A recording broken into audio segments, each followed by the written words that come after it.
To be fair to the Albanese government on one issue, they're entitled to some latitude, and that is the budget mess. On most other big issues, in particular energy and the voice, they are hopelessly wrong, and I believe they'll pay for it.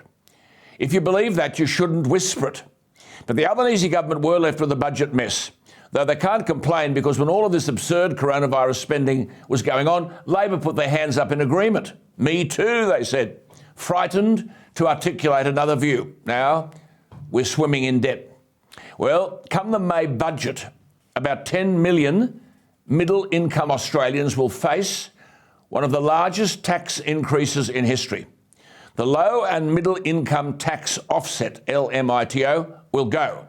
This was introduced by the Morrison government and Frydenberg. If you were earning between $37,000 and $126,000, you got an offset. Your tax was reduced by $530.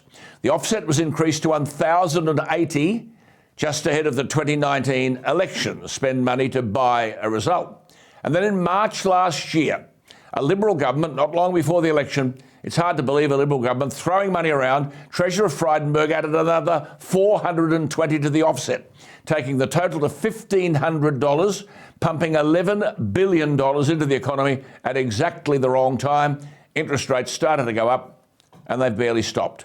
So now we've got households facing financial pressure, and the tax offset will apparently be removed in the May budget.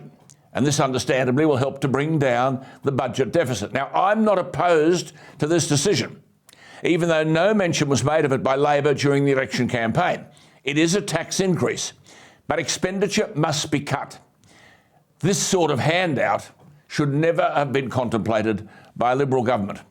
And for my Victorian viewers, you voted overwhelmingly in favour of Daniel Andrews. He's now off to Canberra, cap in hand, for a multi-billion-dollar federal bailout. Call it the coronavirus dividend. So the debt problems of 6.5 million Victorians become now the problems of all of us. Labor in Victoria will go to Labor in Canberra for billions of dollars to prop up Chairman Dan. Not Victorian debt, no, our debt. We'll pay. The net Victorian debt, by the way, is $165 billion.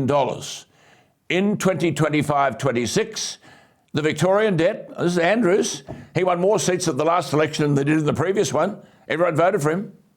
The debt in Victoria will be more than the debt of New South Wales and Queensland combined. Are you listening, Victorians? $25,000 per head.